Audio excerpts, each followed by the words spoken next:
Hey everybody. Hi, we're live again. Excuse me. All right, so today we're talking a little bit about gear, about survival gear, homeless gear, stuff that's good to have. You'll see right here we've got a shiny survival blanket. All right, down in the description you have one from Walmart. All right, now Walmart sells a tarp. It's $11.46 US. All right. It's something you can find all over the internet, many different sites, not just Walmart. And there's many different uh, colors and all sorts of things. But it's really helpful, all right? So a tarp is going to get a little bit of rain and snow from coming down on top of you, might keep it a little safer underneath you. And the survival blanket, the one that's shown, it's a good basic. It's small, it's light. It can fit in a pack, but the tarp is a much better quality, a higher quality, and it's not going to well, it is going to last a bit longer. So that's one thing there. Uh, Camping in a vehicle is another thing. Van camping, it's all over the internet. Look up car camping or van camp, van life, car life, any of that stuff. Basically, your best is to have, the basics with you, and then to be able to lay flat somehow. So, some people remove a seat.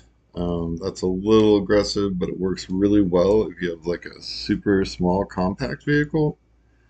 Um, so you just take out one seat, or you lean it all the way back, and then you build up sort of a bed for yourself. Um, I like this picture here, the little compass. It's pretty easy to find a clearance cell phone. Uh, Here is another one, wool socks. Wool is great for wicking or drying or getting moisture away from your feet. Um, so you save one pair and you just use that for sleeping, right? Here's a guy in a hammock. That's pretty typical homeless gear. Um, Boots are really heavy, but boots can be very protective. So that's your balance there. Um, Anyway, so we got the survival blanket. Um, Now, these days in car and van life, you have solar panels, and then if you can save up some money, it is a little expensive, especially with somebody without. But you can use this to recharge a cell phone. If you park near Wi-Fi, you can get a little video entertainment. You can send out email, message. You can look for work. Um, and then again, this the bubble wrap back in the earlier picture of the shiny blanket. You want to go ahead and put that right there in the windows. Um, it makes a huge difference, and it's very helpful. So even in the hottest days, you'll be a little more comfortable. But as homeless people or campers, you're basically these guys. You're just walking around, stuff on your back. Um, our very first video talked about the bike trailer.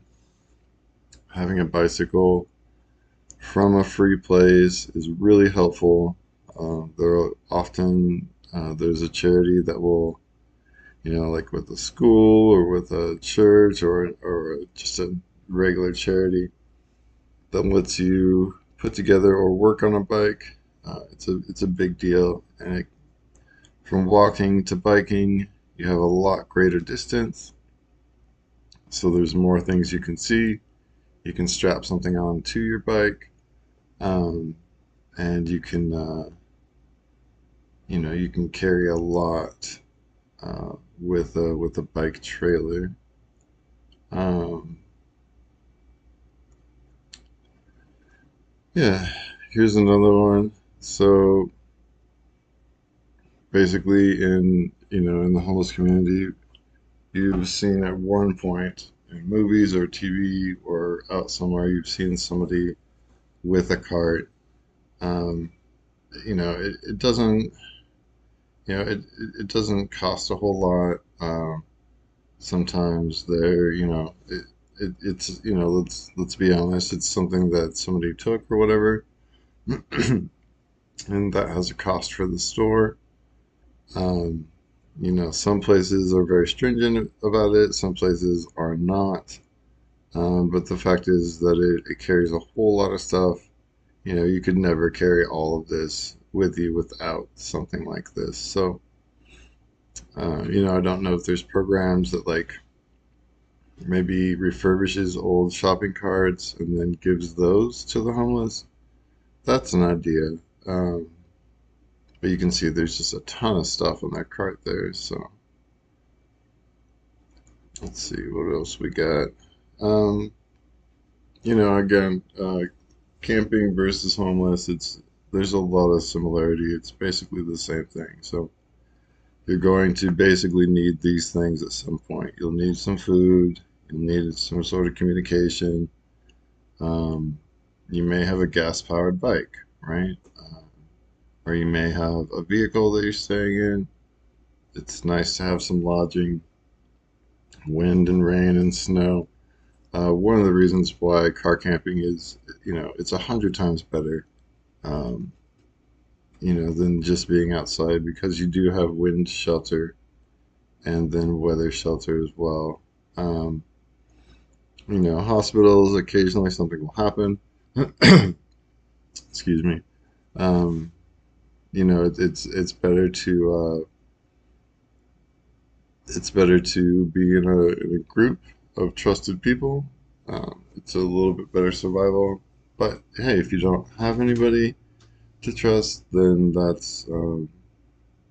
you may have to get yourself to a hospital, and there definitely will be cases where you have to go, from one place to another to get something that you need.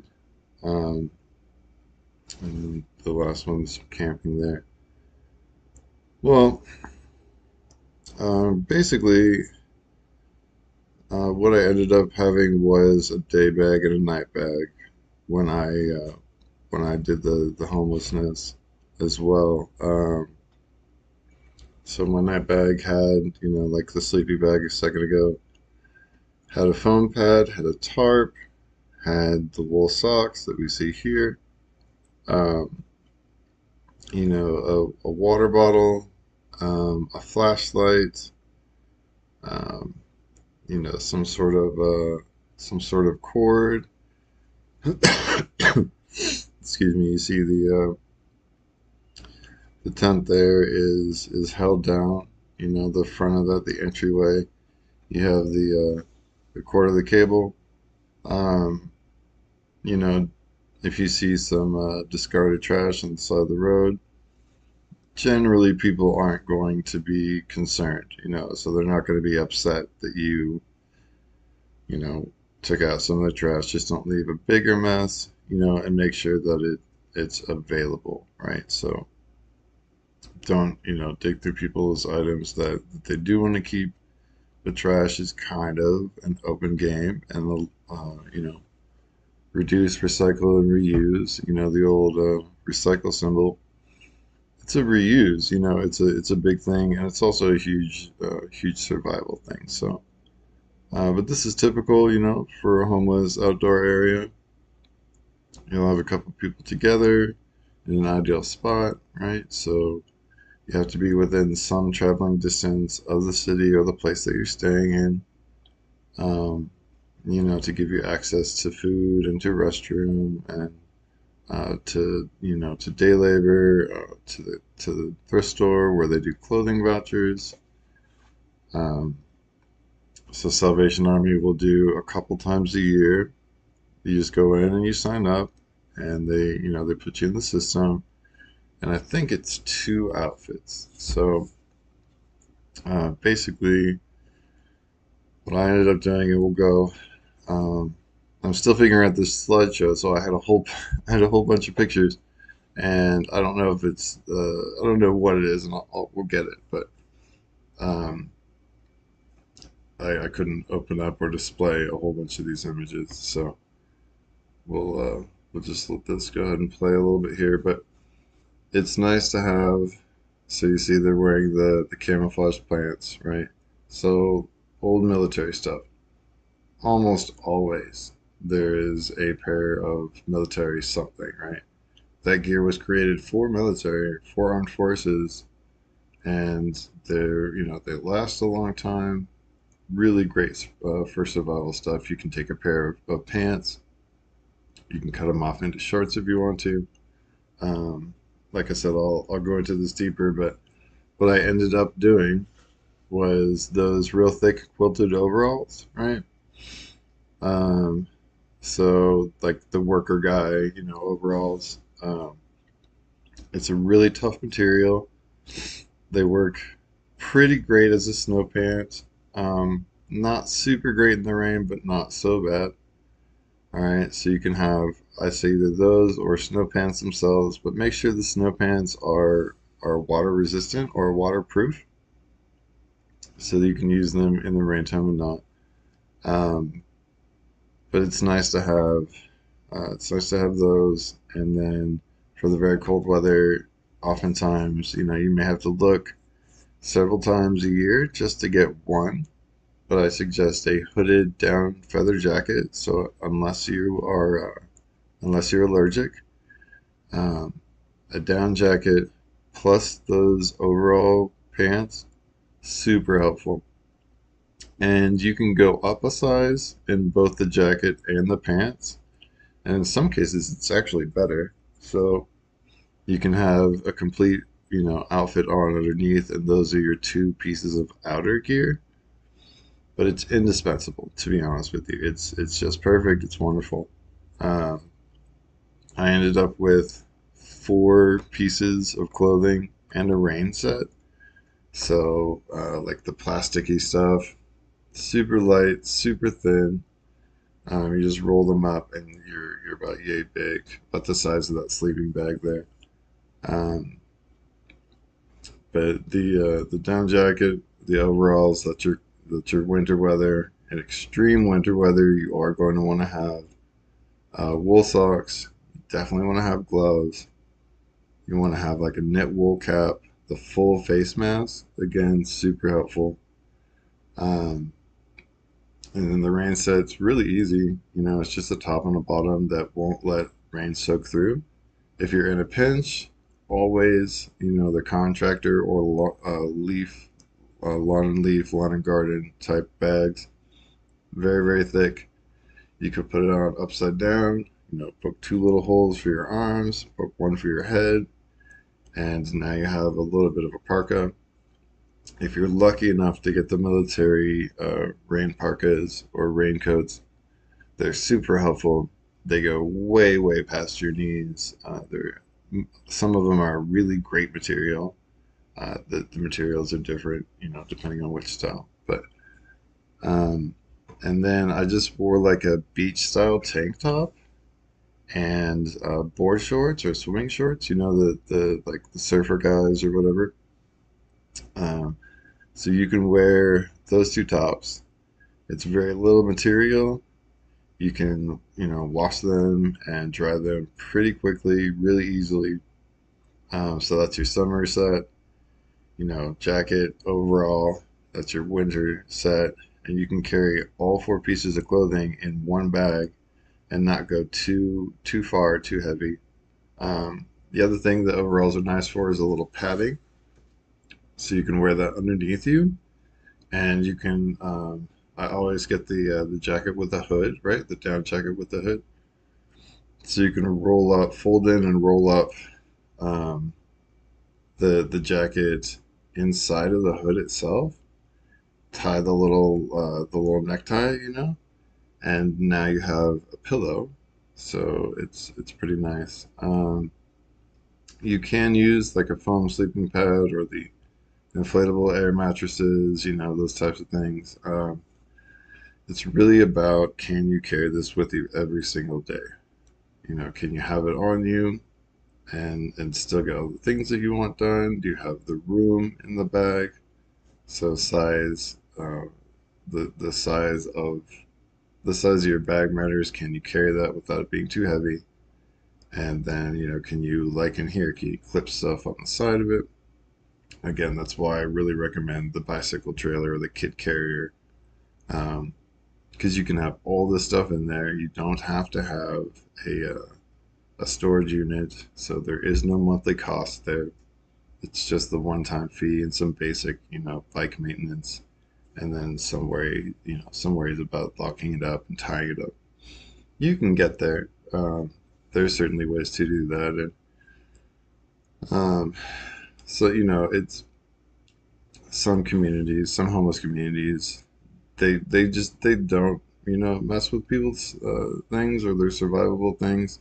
Some do. You can't necessarily just run out there and trust everybody. But um, anyway, so that's just a little quick overview. Um, sun and snow, we got that. Um, the rain set I do like. It's an extra. And I had to look, a long time and very specifically for these items. So top and bottom that are rainproof. Okay, some will let some rain soak in, and they aren't. They'll look like they're waterproof, but they're not. Um, so it's if you can go to you know you can go to the restroom and you wash your hands and you say, oh well, I found this thing at the thrift store. I left it in my cart right outside the restroom, and your hands are still a little bit wet. Take your wet hand and touch the outside of it, right? Rub the outside of the top of the material.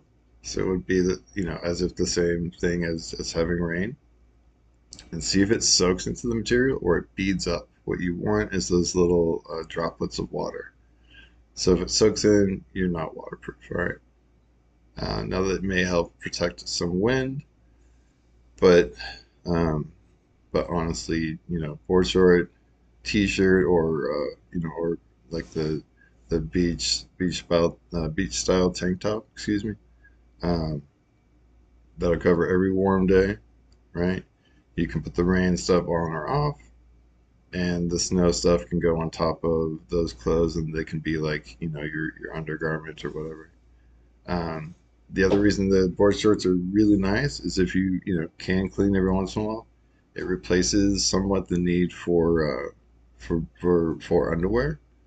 So because it's not feasible in the clothing world. There's this thrift store, there's vouchers, but to be honest, if you would have to wear a brand new fresh pair of socks each and every single day, and you can't. It's really not.